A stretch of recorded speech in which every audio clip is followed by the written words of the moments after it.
sampai setrum.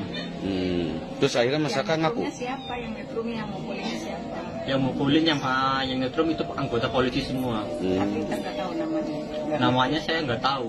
Ada fakta persidangan nggak Bu waktu itu? Nggak, mereka tidak kenal sama sekali karena kan mereka juga tidak berada dalam peristiwa ini. Gimana mereka meyakini mereka kenal? Ternyata pas udah ketangkep itu yang salah satu pelaku itu yang ngasih kabar ke rumah mereka. Jadi sebelum ketangkep dia sempat datang ke rumah? Iya, memberi kabar. Bilangnya itu. apa? Kecelakaan. Tapi kalau lihat-lihat mirip sama yang tadi. Yang yang bilang kangen itu ya. Nih. Tis. Iya. Mirip kan? Mirip. Apakah bener?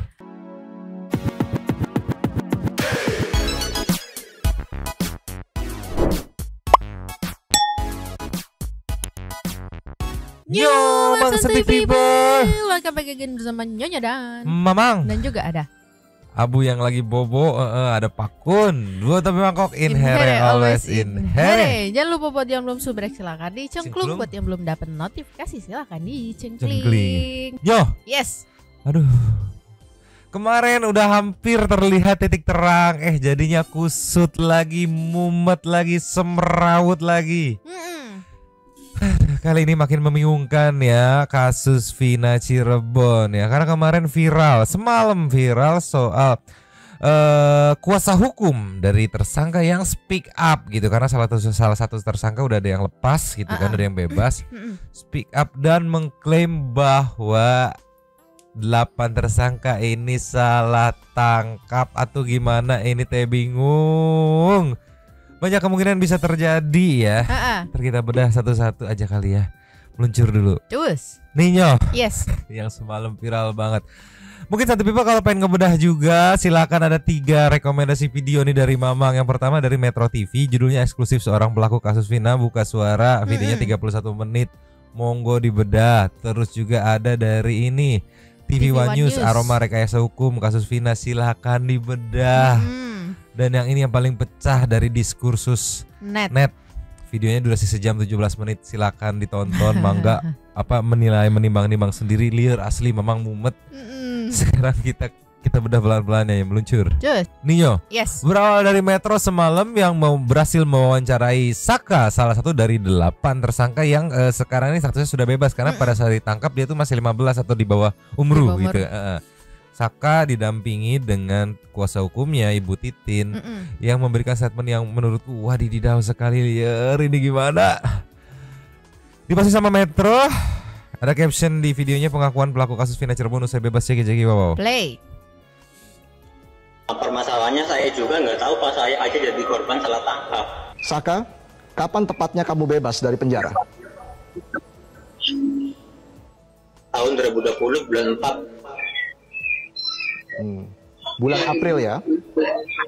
Bulan April lalu. Saat ini umur kamu berapa, Saka? Saat ini 23.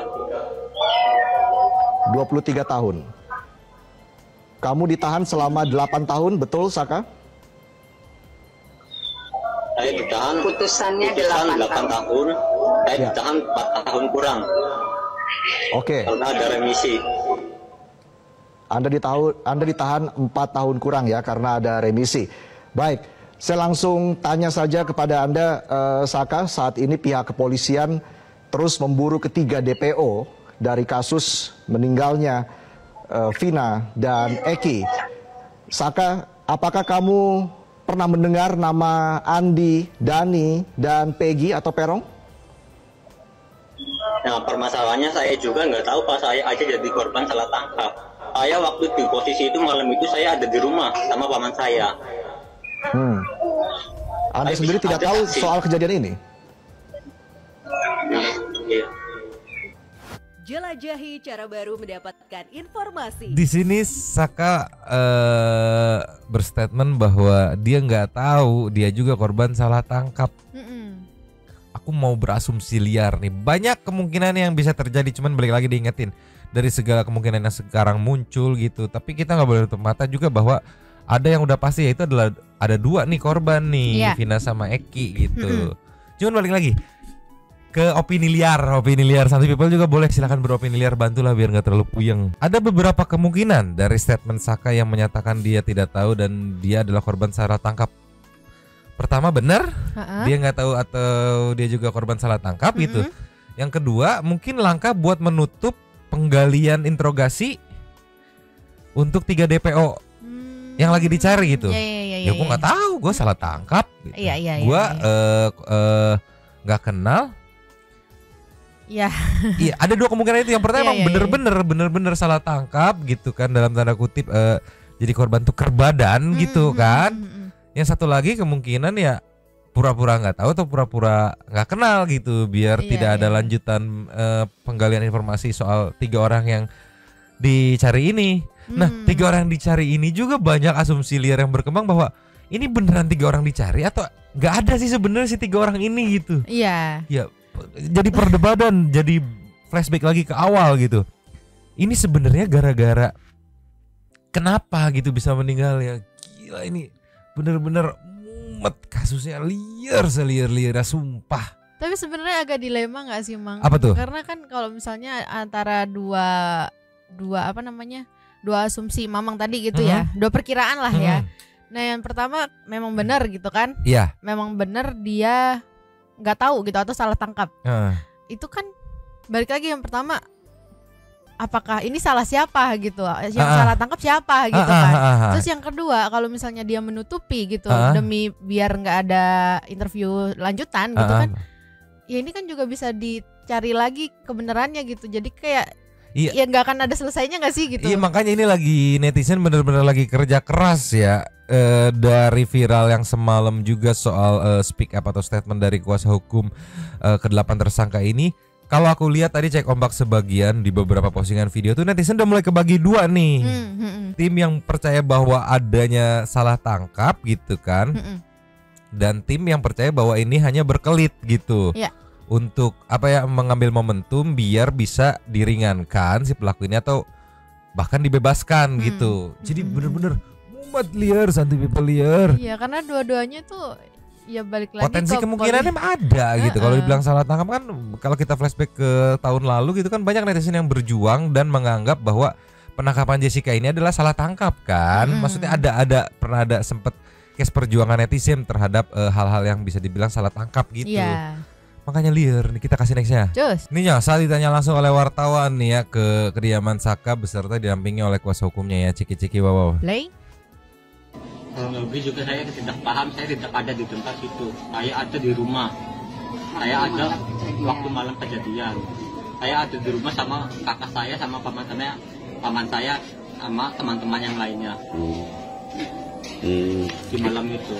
Terus peristiwa itu Saka ada di rumah. Di malam kejadian aja saya nggak ada di situ.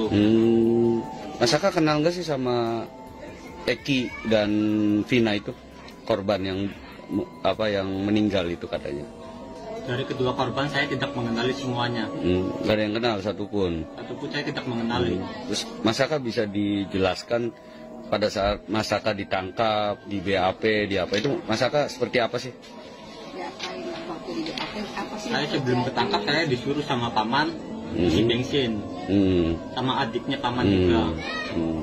Habis ngisi bensin saya mau nganterin motornya paman itu. Pas baru nyampe mau nganterin motor udah ada polisi. Saya datengin, saya ke situ niat cuma nganterin motor.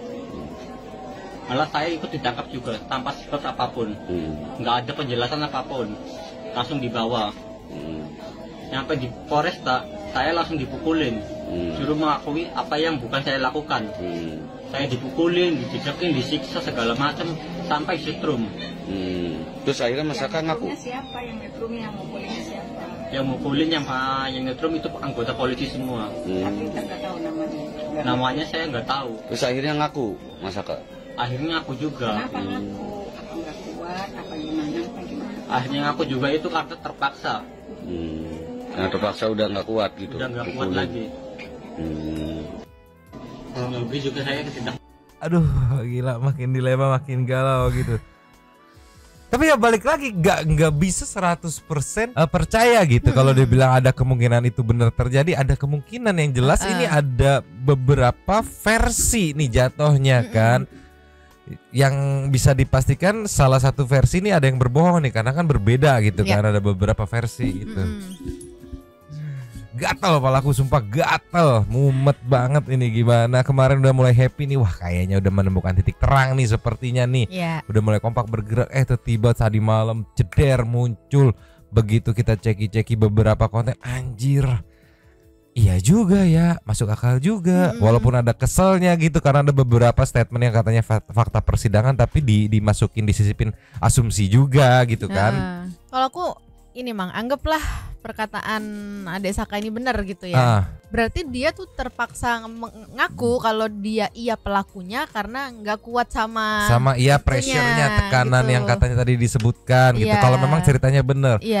Tapi menurut netizen ini juga entah kenapa aku setuju ya. Ada dari 16% yang katanya hanya ayah Eki yang tahu cerita sebenarnya. Iya, sepertinya papanya Eki tahu yang sebenarnya gitu. Jadi maksudku ini kan udah makin ruwet nih di sosmed gitu. Better klarifikasi gitu kan. Klarifikasi lagi muncul kejawab soal statement-statement yang dilontarkan oleh tim kuasa hukum dari para tersangka ini gitu kan. Karena mumet. Iya, toh juga udah dapet istilahnya tuh dapat dukungan dari Bang Hotman kemarin ya kalau nggak salah. Bang Hotman dari netizen juga.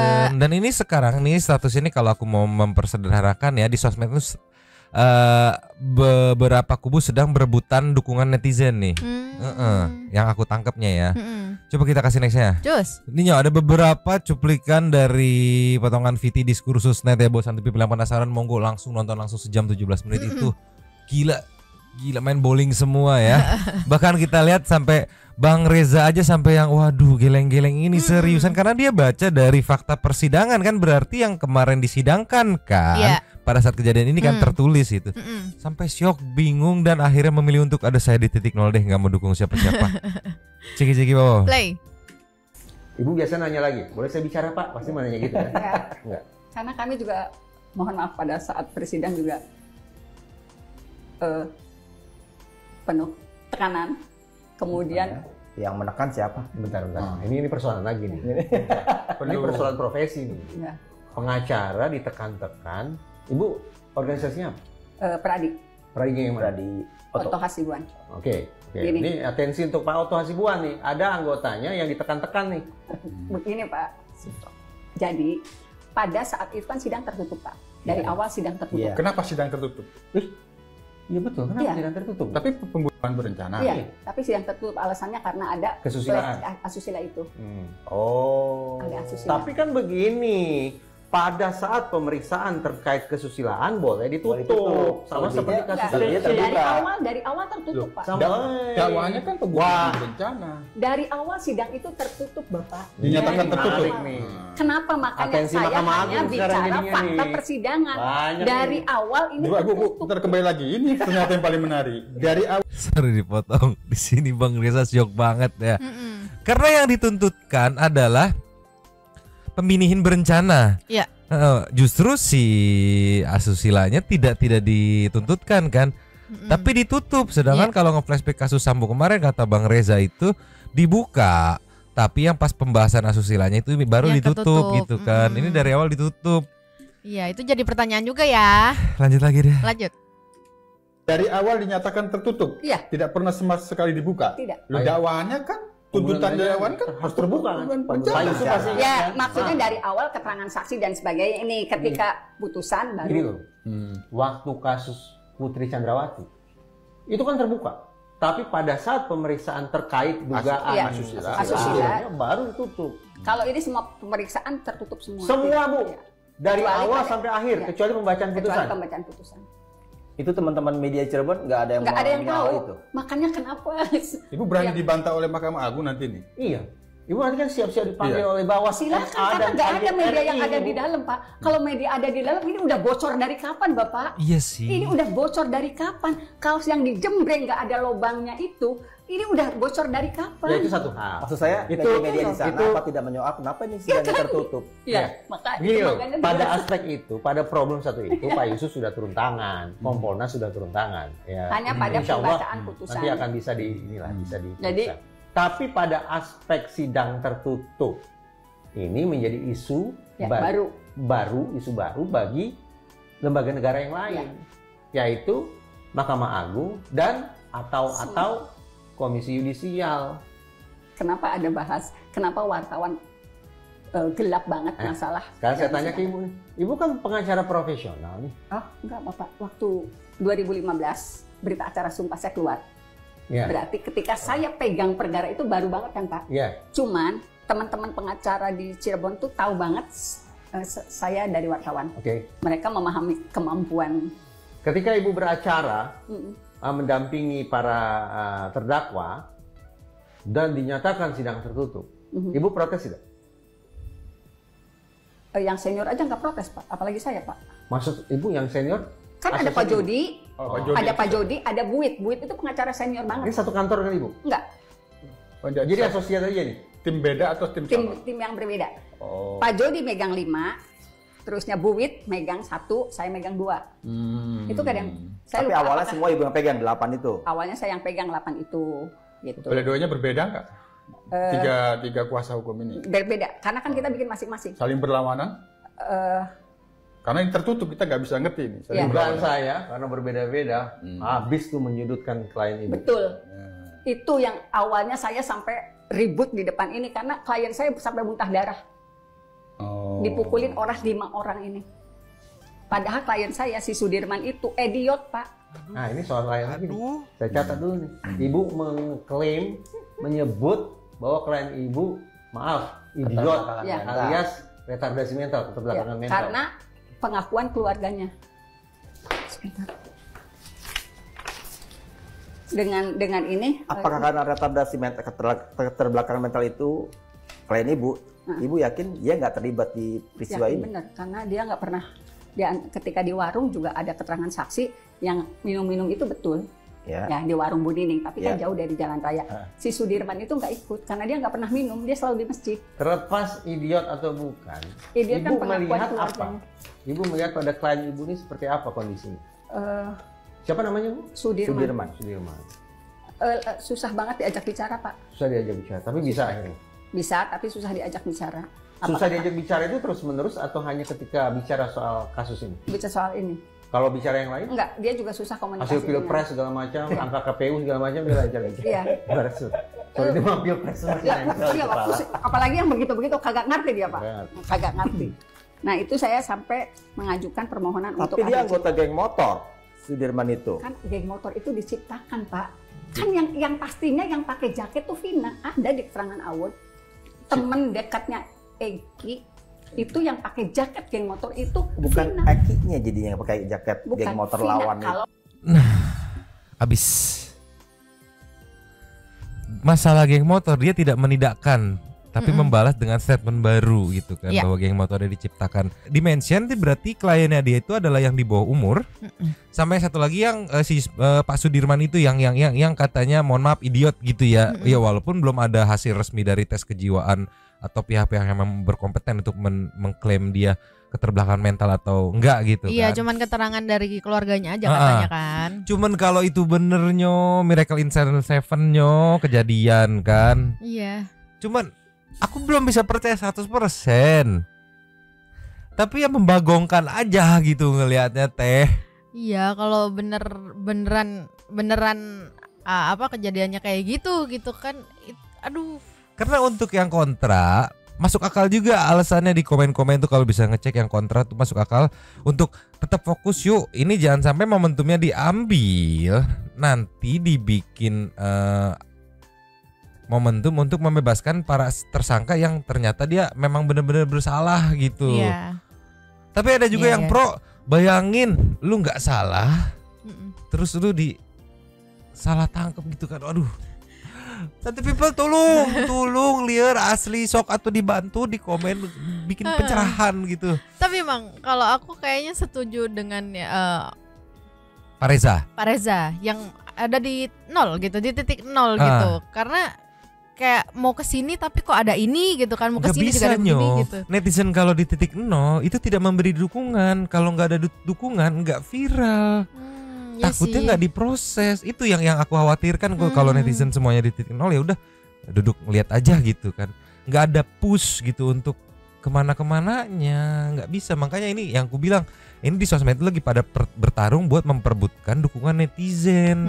Biar mana dulu nih yang diproses nih. Kasarnya gini, kalau misalkan dari si ibu ternyata dapat dukungan lebih banyak dari netizen, nanti yang diproses kejelasan si 8 ini dulu nih.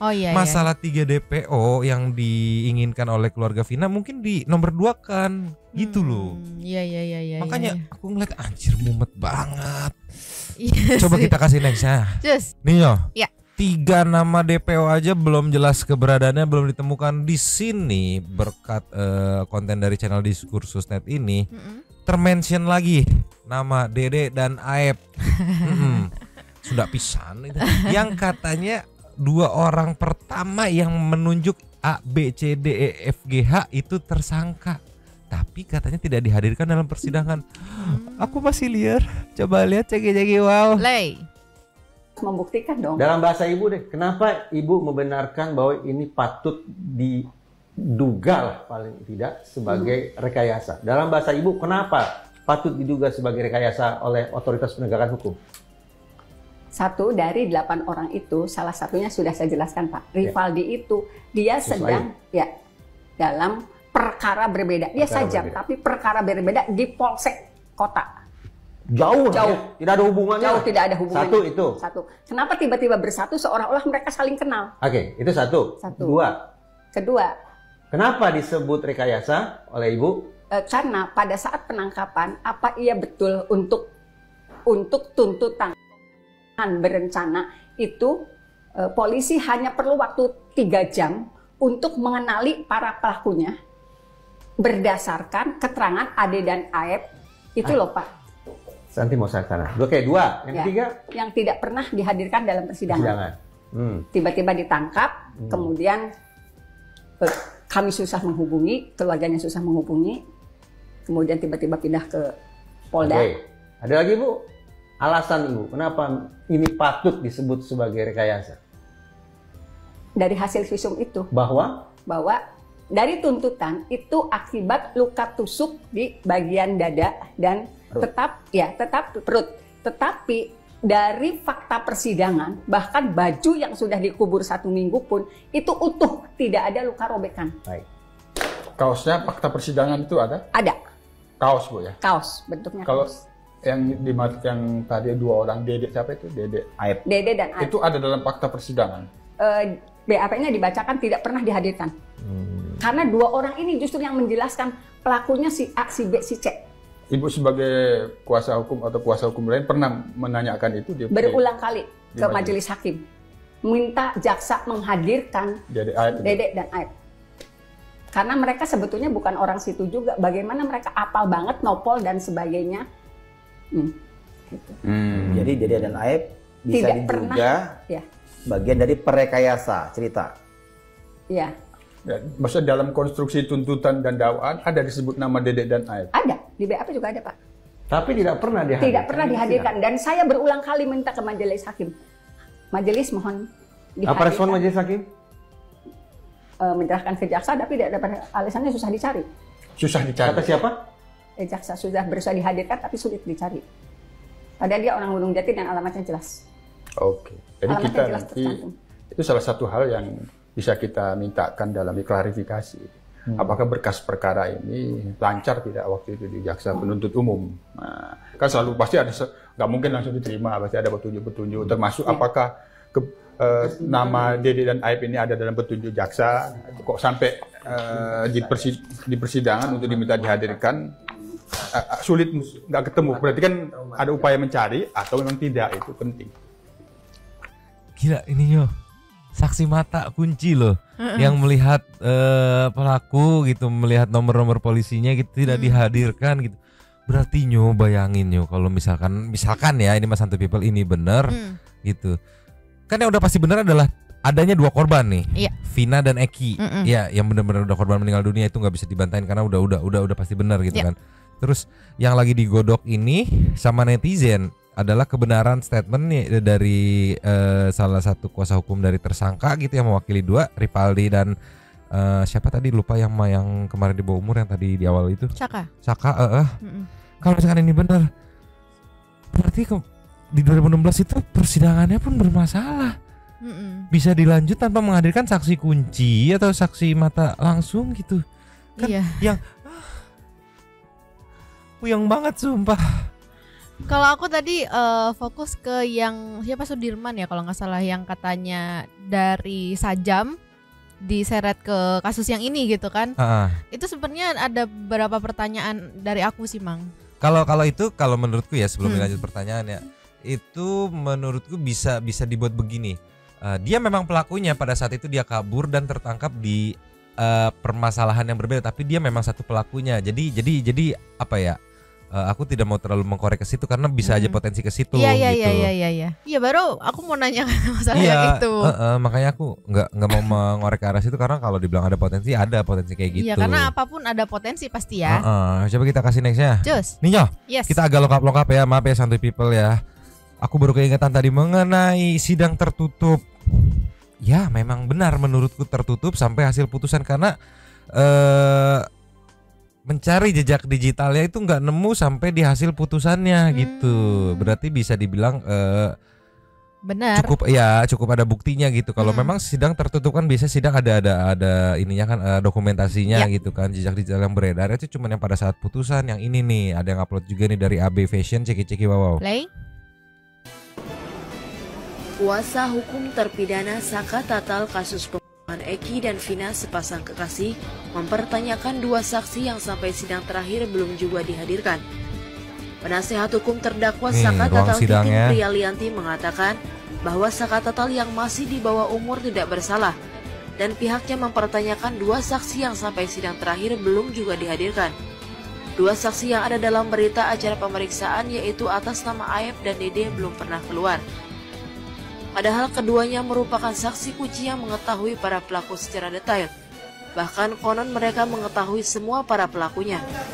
Untuk itu pihaknya yakni bahwa kliennya Saka Tatal tidak bersalah dan akan divonis bebas. Dirinya akan mengajukan banding apabila hakim memberikan putusan hukuman berapapun lamanya. Atas keyakinan putusan bebas, Saka Tatal juga diperkuat dengan proses persidangan sebelumnya, di mana saat itu hakim tidak menghadirkan saksi kunci Aep dan Dede yang melihat dan hafal secara detail ciri-ciri pelaku pembunuhan sepasang kekasih itu. Johan, Cirebon Trans TV melaporkan. Nah ini yang beredar hanya sidang putusan terakhirnya doang gitu kan. Udah bener cokot-cokot palaku ini gimana ya, susah juga jejak digital persidangan yang nggak ada. Beda sama kasus FS sama Jessica gitu kan, ada gitu dari awal sidang gitu, saat materi ini materi. Jadi netizen bisa nilai lagi, bisa menelaah lagi gitu bisa kan. Dibandingkan bisa juga dibandingkan gitu. Lagi gitu. Kalau ini bener-bener blas. Iya. Makanya media setempat juga bingung. Mana udah 8 tahun gitu, kemungkinan banyak yang lupa juga gitu Iya, kan. aduh. Coba kasih nextnya. Just. Ninyo, yes. Salah satu kejanggalan juga nih, liar asli jeki-jeki wow. Play. Tiba? Tidak disebutkan ini, cuman tidak wajar aja. Oh, tidak wajar. Ya. Nah, bentuk tidak. Oh, bentar. Ada. Ini hasil visum ya? Yang ini ya, Bu ya? Muhammad, ini boleh disebut nama ya? Oh, udah selesai kan? Udah jadi udah inkrah kan ya? Udah inkrah. Cara kematian yang dialami oleh jenazah, ini menyedihkan sekali Mas Insar. Ya. Cara kematian yang dialami oleh jenazah Muhammad Rizky Rudiana sesuai keahlian saya berdasarkan pemeriksaan otopsi yang meliputi pemeriksaan luar dan dalam adalah kematian tidak wajar dikarenakan ditemukan tanda-tanda trauma tumpul. Ya. Trauma tumpul. Trauma tumpul, bukan tusuk. Dengan kata lain, ada 2 perbedaan simpulan ya. Polsek Talut mengatakan kecelakaan. Hasil kerja Polres Cirebon yang kemudian dijadikan sebagai acuan untuk penyusunan berkas tuntutan menyimpulkan meninggal akibat pembunuhan. Mereka ada 2 yang berbeda.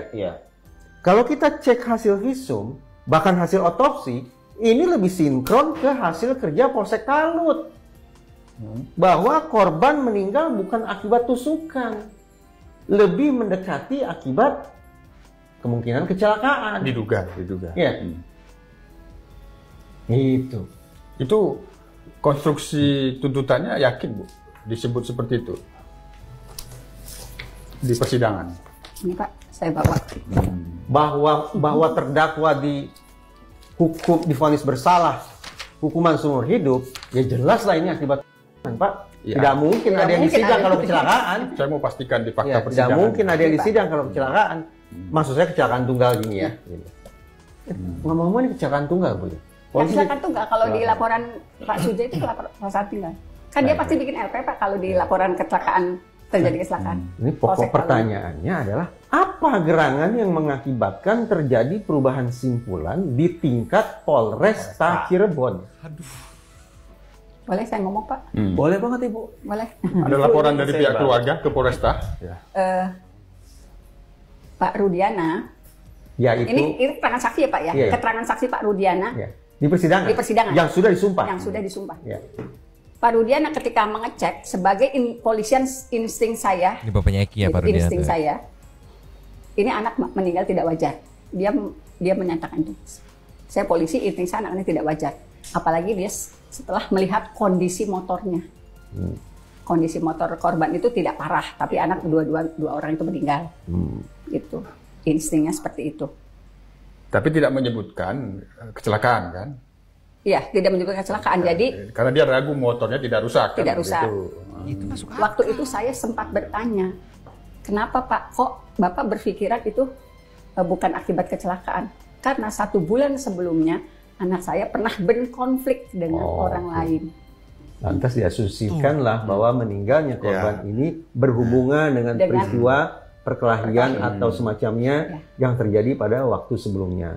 Jadi sorry dipotong, sumpah bapaknya Eki kayaknya kuncinya deh bapaknya Eki selain Linda ya. Karena tadi dijelaskan pada saat kesaksian ya, yang mungkin tertulis juga di berkas perkara itu kan. Aku memang setuju saat ngelihat lah kecelakaan sampai mohon maaf sampai menyebabkan meninggal gitu kan, tapi kondisi motornya di mana yang motor yang dipakai di kendaraan itu nggak parah gitu, atau bisa dibilang nggak lecet, nggak kenapa-napa gitu kan, bisa dibilang. Masuk akal juga. Dan bokapnya di awal itu meyakini bahwa ada penyebab lain selain kecelakaan, karena kan dia ada historikal di bulan lalu kan tadi katanya dibilang ya pernah ada berkonflik dengan seseorang lah gitu ya, dari geng atau apapun itulah ya. Pernah ada konflik lah makanya ya. Kita lanjut lagi. Lanjut. Jadi saya mau konfirmasi ke Ibu, motor yang dilihat Pak Rudiana itu menjadi fakta persidangan tidak? Dihadirkan. Tidak rusak. Tidak rusak. Bukan ada lecet karena di keterangan saksi juga motor itu kondisinya begini kan digambarkan Pak. Saya nggak bisa detail karena waktunya ini semalam saya lihat juga ada ini. Cuman motor dalam kondisi begitu kan diinikan. Terus di media jalan ada warna motor yang nempel, itu juga disebutkan di keterangan saksi pas yang olah TKP Polsek Talun itu. Ada gesekan warna motor ke media jalan. Itu disebutkan. Saya kembali mengambil angle kerja penegakan hukum ya.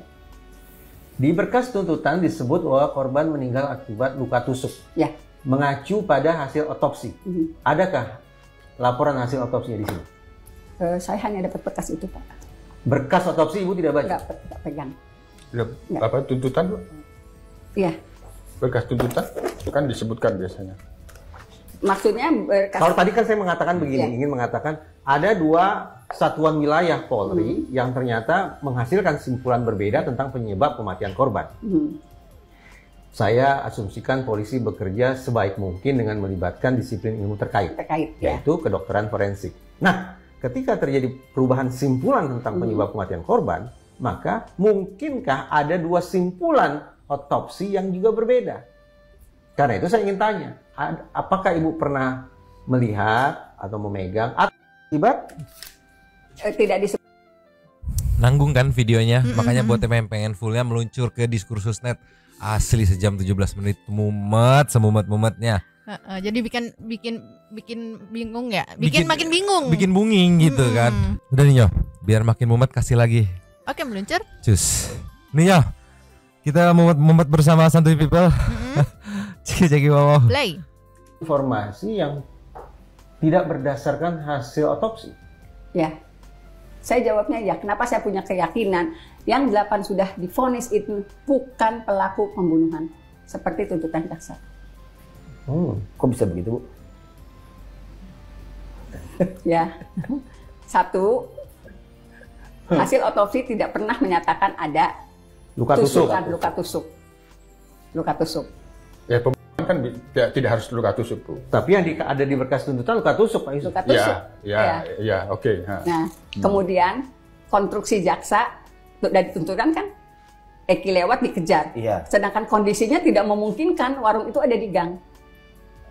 Kemudian penetapan 8 pelaku ini diyakini oleh orang tua korban setelah dia datang ke tempat berkumpulnya anak-anak ini pukul 14, kemudian dia nerima informasi pukul 15 anak-anak itu sudah berkumpul dengan dasar cerita dari Aib dan Dedek yang tidak pernah dihadirkan di sidang.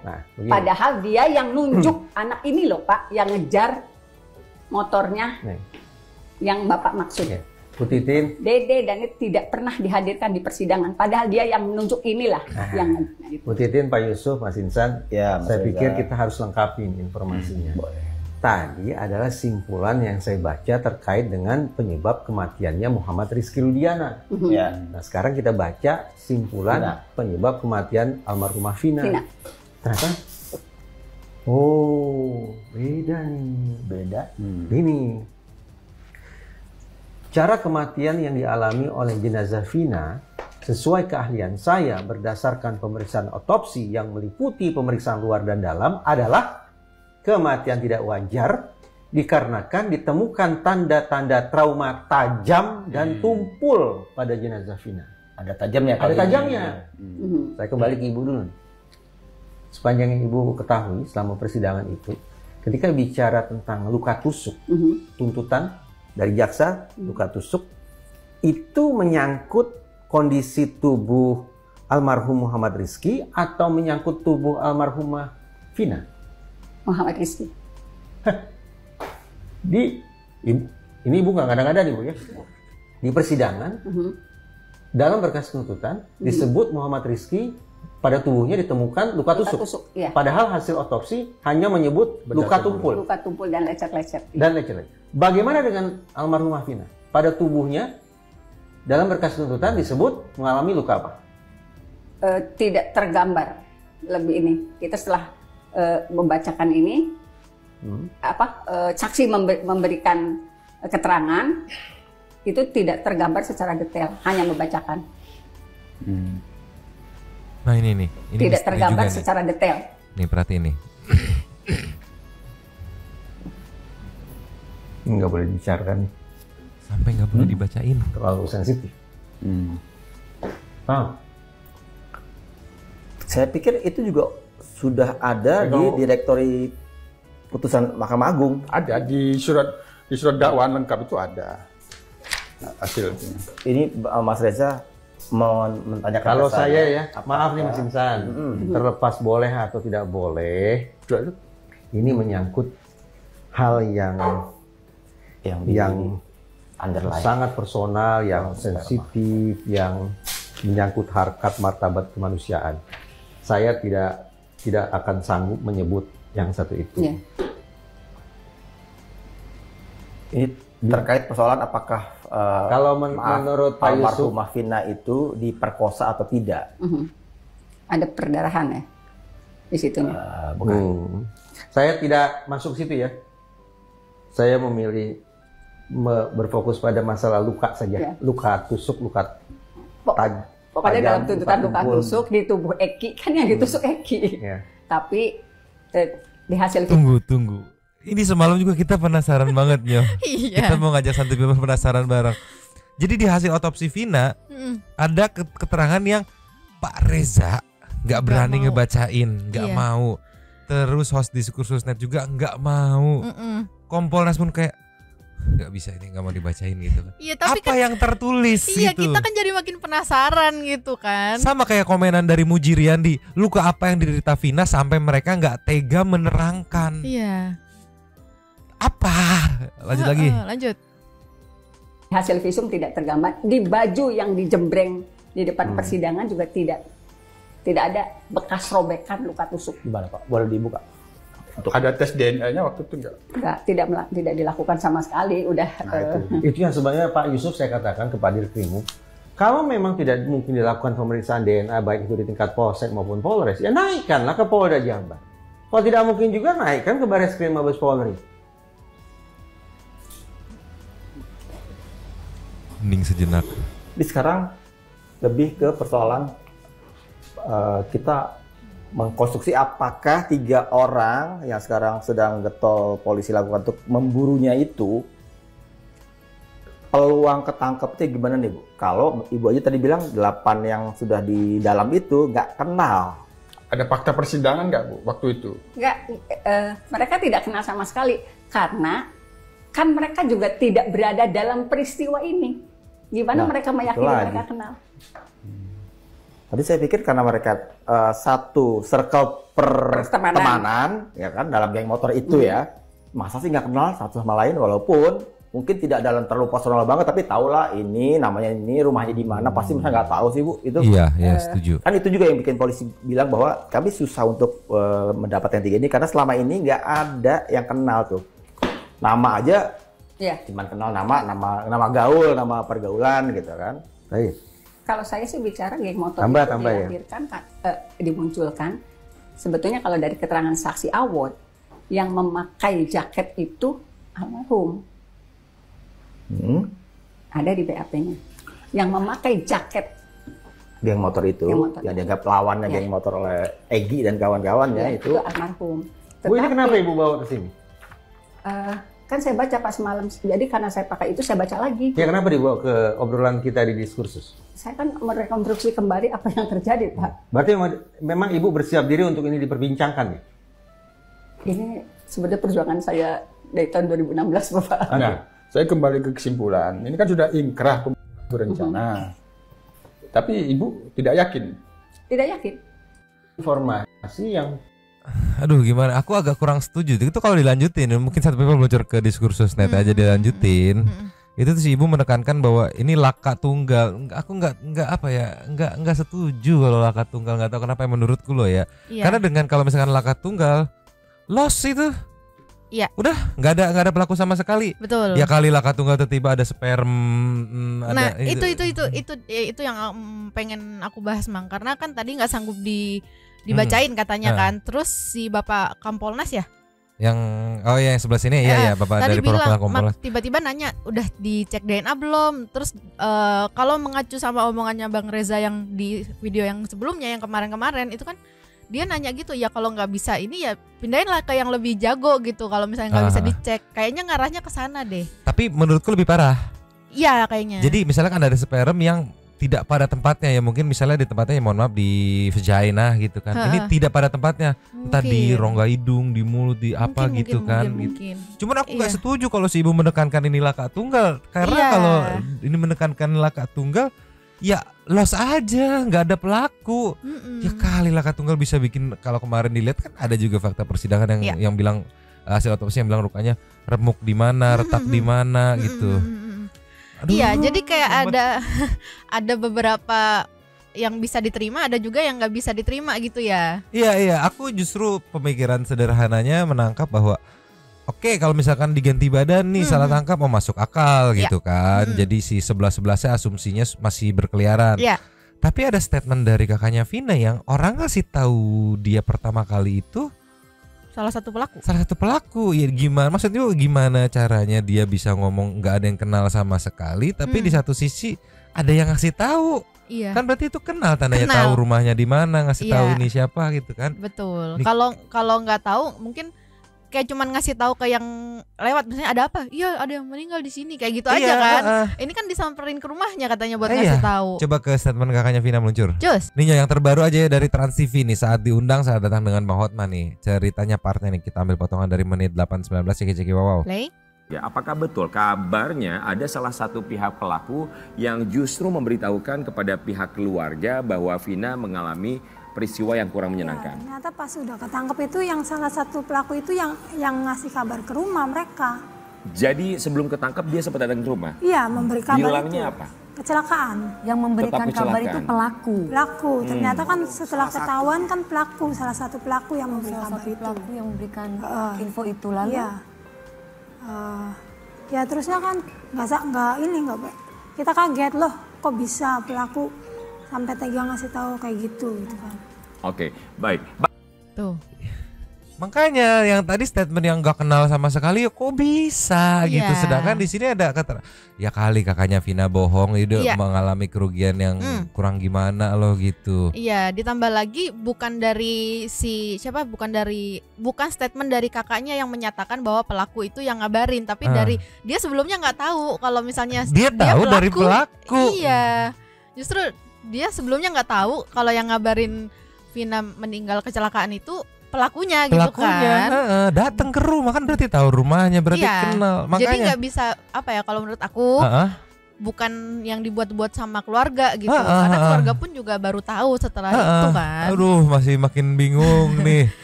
Coba kita kasih nextnya. Cus. Yo. Yes. Ada netizen yang kalau dari aku sih bilangnya tim Vina ya. Yang nyari jejak digital. Oke.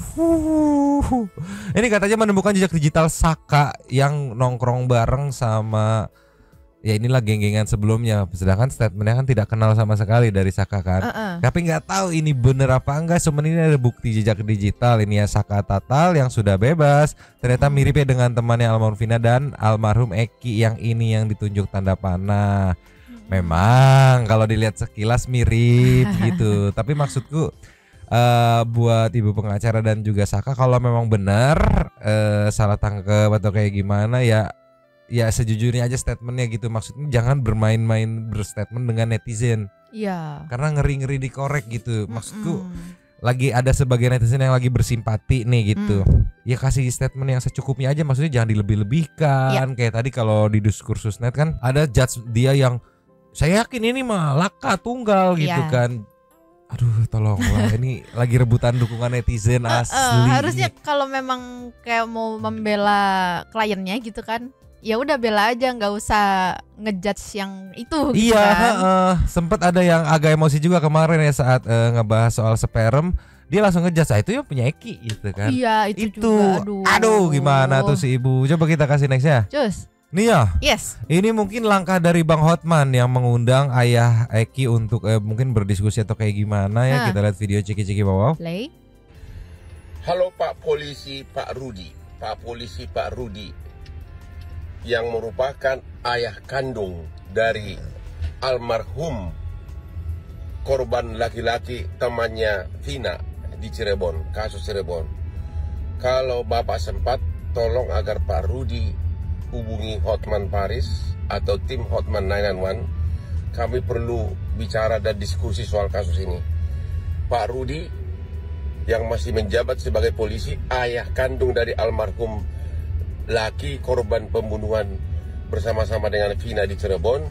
Kalau ada yang tahu nomor WA-nya atau nomor IG-nya, mohon segera dikasih tahu ke Hotman atau ke tim Hotman 911 karena perlu diskusi kami sebagai kuasa hukum dari Vina. Hotman Paris, salam dari Bali. Ini mungkin juga sekalian kayak jangan khawatir Pak. Ya, ada gua gini, ada Bang Hotman nih gitu ya. Tapi sekalian klarifikasi juga gitu kan apa yang lagi viral sekarang kan menyatakan dari kuasa hukumnya menyatakan bahwa ini salah tangkap rekayasa hukum. Dia tidak dibinih gitu. Dia kecelakaan gitu kan. Ini nih lagi tempur makin runyam, makin ruwet. Pala Mamang botaknya makin naik nih, makin ke atas nih. Aduh. Sampai anjir. ada Mang komenan netizen tuh berspekulasi ya. Apakah jangan-jangan sebenarnya itu Eki gitu, jadi kayak kesana-kesana, jadi kayak banyak opini liar sekarang tuh. Iya tapi kan yang jelas yang udah jelas ada pemakamannya, jelas ada dokter yang mengotopsi, yang udah jelas nih, udah pasti tuh 2 korban meninggoy. Ada Eki, sama Vina gitu. Nah yang jadi pertanyaan adalah si 8 yang udah masuk ini, apakah benar pelaku sebenarnya? Nah itu kan netizen lagi pada bekerja keras tuh. Kayak tadi, wah ini jejak digital nih ya kali lu bilang gak kenal sama sekali. Maksudnya bisa aja sebenarnya lu kenal tapi untuk mempertebal statement atau alibinya dibilang gak kenal gitu. Maksudnya jangan gitu. Jangan berbohong gitu kan. Ini langkah tepat sih dari Bang Hotman. Yes. Bapaknya Eki, Bapak Rudi. Pak Rudi sekalian diinterogasi juga, bener enggak pada saat itu penangkapan, karena runyem banget, runyem. Iya. Coba kita kasih nextnya. Just. Nih yo, ada hasil investigation netizen yang meyakini bahwa ini adalah Linda yang kerasukan. Karena ada akun Linda Octaviano, kangen sama bocah ini, mungkin kamu di sana udah tenang ya, no. Vina DA inisialnya namanya. Oke. Postingnya 11 November 2016. Di slide berikutnya ini foto aslinya dengan ini pakai spidol apa ya? Linda kan ini maksudnya. Dan juga ada foto dia menggunakan jaket XTC. Iya, jaket gangster XTC gitu kan. Bener apa enggak belum dikonfirmasi. Yang jelas netizen sampai ini weekend loh, netizen masih terus kerja keras, ditambah dengan viralnya lagi Kosoku, makin kerja keras netizen. Yuk jangan menyerah, respect aku mama netizen. Bener apa enggaknya belum konfirmasi ya, tapi adanya indikasi gitu. Kalaupun bener bisa dijadikan atau ditanya-tanya, diinterogasi gitu, siapa tahu dia juga punya kunci untuk membuka ini gitu. Iya, dan bisa di apa ya, menurut aku bisa diklarifikasi karena di sini panggilnya No gitu, karena kan di keluarga juga panggilnya No, berarti deket dong gitu. Iya, terus Vina DA gitu ya, siapa tahu ini Linda yang beneran tuh. Liar aku liar. Coba meluncur kelasnya. Just. Nah ini juga nih dibahas sama kreator Kamek Lifestyle yang katanya salah satu akun Twitter yaitu Opposite membuka atau memposting satu foto yang katanya itu Linda dan Egy yang katanya sudah berumah tangga. Ceki wow. Play. Update terbaru tentang kasus Vina ini, gue speechless lagi asli ya. Ini gue lihat dari akunnya Mbak Hoodie Kuning, terus dia itu gambar itu dari akunnya Opposite, dan akun Opposite ini kalau udah posting nggak akan pernah salah gitu, pasti udah ada backup-nya dan lain-lain. Linda, Egy, cenah mereka berumah tangga. Aduh, gue nggak ngerti lagi nih. Ini dari akun Opposite ya. Tuh, ternyata Egy dan Linda mereka sudah berumah tangga. Ini kalau bener. Sorry, kakaknya lah. Tapi kalau lihat-lihat mirip sama yang tadi. Yang yang bilang kangen itu ya. Ini. Iya. Mirip kan? Mirip. Apakah bener? Di satu sisi saat runyam ada statement baru gitu, di sisi lain netizen tetap bekerja keras gitu kan. Siapa tahu Linda punya bukti, dan kalau misalkan back to yang tadi, dari postingan Opposite ini benar, Linda dan Egy menikah. Iya. Kena. Iya. Ya tinggal di track aja si Lindanya di mana kan, muka udah ada ya nggak, fotonya udah ada. Egy juga berarti kan ini fotonya gitu kan. Atau enggak di ini deh, kalau misalnya belum yakin kan, yang jelas sekarang oh ya ini cewek ini gitu kan, apakah bener namanya Linda, terus suaminya siapa gitu, apakah bener Egy gitu kan? Iya. Gila kurang baik apa dia sama netizen dikasih petunjuk gitu kan. Aduh, udahnya pusing. Kelanjutannya gimana nggak ngerti. Kemarin udah seneng, udah mulai titik terang, sekarang kusut lagi di persosmedan. Balik lagi yang aku takutkan adalah ketika netizen akhirnya pusing-pusing dan meninggalkan ini, jadi nggak dikawal lagi, tenggelam lagi. Itu yang aku takutin. Jadi buat netizen jangan pusing-pusing ya. Maaf ya, agak kerja keras ya di weekend ini ya. Yuk seminggu lagi netizen ya. Sama yang ditakutin itu anggaplah omongan ibu pengacara tadi bener gitu, kalau salah tangkap gitu kan. Berarti kan yang pelaku sebenarnya tuh masih berkeliaran gitu. Wah, kan takut banget itu. Yang ngurusin kemarin sih kena semua itu kan. Jadi makin kemana-mana ya nanti ya. Udah kita kasih proteksi saja yuk, Mamang udah liar. Oke, meluncur. Cus, nyoh. Yes. Biar nggak terlalu kenceng kepalaku ini ya, biar botaknya nggak terlalu naik gitu ya. Tolong ya yang punya ini. Apa nggak tahu. Seperti kita ada 4. Yang pertama kita buka dari Fatinalia. Kangen Abu, ini Abu. Abu, bobo mulu dia kerjaannya biasa. Bos tua bobo mulu kerjaannya. Disambut sama Saninata. Pak Rudi bapaknya Eki kelihatan sangat tertekan, atau apakah dia ditekan pihak yang lebih tinggi? Netizen Indo memang detektif ter the best. Salut lah buat para netizen. Semoga cepat terbongkar semua. Nice. Ada Ica Mariska, numpang lapak Kasani. Kalau menurut aku sih coba hadirkan si Linda, aku yakin dia tahu sesuatu. Kan katanya dia beberapa kali ketemu tersangka sebelum kejadian. Strawberry cilincing. Saya pernah satu kilang wire atau pabrik kabel sama si Ai yang kerja di barbershop. Oh, yang Di Malaysia ya, tahun 2017 di Malaysia, anak kalem banget dan banyak cakap nih segala macam ya. Katanya kalau malam nggak bisa tidur, macam percaya nggak percaya kalau dia pelakunya. Bismillahirrahmanirrahim, mudah-mudahan bukan si Ai pelakunya. Dikonfirmasi berarti kalau di Malaysia waktu itu kan ada kan? Iya dan dikonfirmasi. Dari Ola Oza, Numpang Lapak, Kasanti, Halo Nyonyo, Mang Abu Pakui. Ya kayak biasanya nonton Radio 1 sambil kerja dan ninggalin like doang, tapi kali ini greget pengen komen. Aku cuma mau nanya, bapaknya almarhum Eki itu jadi polisi sebelum atau sesudah kejadian ini? Udah itu aja, makasih semua. Sebelum kejadian juga memang sudah, tapi pangkatnya nggak seperti sekarang kalau nggak salah ya. Ada dari Mozino Valia, tersangka yang sudah bebas coba dipantau juga, pasti ada berhubungan dengan DPO mereka. Nah itu yang tadi itu siapa namanya Saka. Ramadhan Rizky katanya udah mengantongi identitasnya, udah tahu mukanya. Ya spill dong muka para DPO-nya. Kan kalau di spill netizen malah semakin senang dan bisa sangat membantu, malahan lebih membantu katanya. Asli iya, serahkan sama netizen. Poso, aku pusing katanya Maya. Dikasih saudara kucing 1 pusing, baru 4 hari udah lahiran aja, 3 lagi ada. Kayak ngurusin anak ketiga gimana? Ini malah pusing sama kucing lahiran. Tolonglah. Next ada dari Sheras. Semangat Bang, mantap. Tuan Nugroho, saya turut terbawa sedih nih dengan klarifikasi Pak dari ayahnya Eki yang menjadi korban dari alih-alih isu geng motor ini. Saya sebagai orang tua yang mempunyai anak laki juga, saya bisa merasakan apa yang dirasakan ayahnya Eki. Tenang Pak, para intel netizen siap mengupas satu persatu para 3 tersangka ini. Kalau terus ya Nyomang, sudah saatnya hukum di Indonesia. Iya, awalnya walaupun mumet banget, kalau las. Dari Yuki Kuren, kalau program terus diaktifin lagi, kelihatannya 3 orang ini 8 orang di dalam penjara bakal cuma tinggal nama aja. Aduh, habis. Terima kasih kepada para Sultan Santu yang sudah memberikan support teks kepada kita dan juga memberikan ruang kepada Santu people yang lain untuk berkomen-komen, bertisam-tisam, bersilaturahmi dan juga menyampaikan aspirasinya di kolom komen di bawahnya. Terima kasih sudah menonton. Lanjut di komen seperti biasa, Nyonyo dan Memang yang keenakan dipijitin 2 tapi mangkok cabut. Ada Abu, jangan pakai juga. 2 tapi mangkok cabut. Dan ciao.